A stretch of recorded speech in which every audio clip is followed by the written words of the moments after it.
ভক্তদের জন্য আবারও সুখবর, শাহরুখ খান আসছেন আবারও ডন হয়ে। শাহরুখ খান পরপর দুটো সুপার ডুপার হিট সিনেমা দেওয়ার পর এবার ভক্তদের জন্য নতুন সুখবর এসেছে।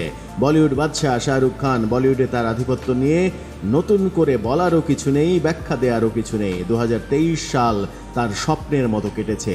একে একে দুইটি সিনেমা ইতিহাস গড়ে হাজার কোটি রুপির আয় করেছে।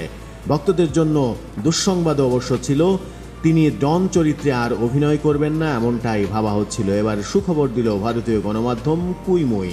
আবারও ডন হয়েই নাকি আসছেন শাহরুখ, তেমনটাই তারা নিশ্চিত করেছে। আগেই ফারহান আক্তারের ডন ফ্র্যাঞ্চাইজি থেকে নাম সরিয়ে নিয়েছেন শাহরুখ। ঘোষণা হয়ে গেছে নতুন ডনের নামও। তবে শাহরুখ আসছেন নির্মাতা সুজয় ঘোষের spy thriller cinema the King don হয়ে।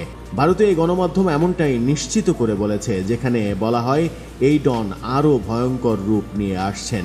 এই সিনেমায় বড় পর্দায় অভিষেক হতে যাচ্ছে শাহরুখ কন্যা সোহানা খানেরও। বিগ বাজেটের এই সিনেমাটি নির্মাণ করা হবে 200 কোটি রুপি খরচ করে।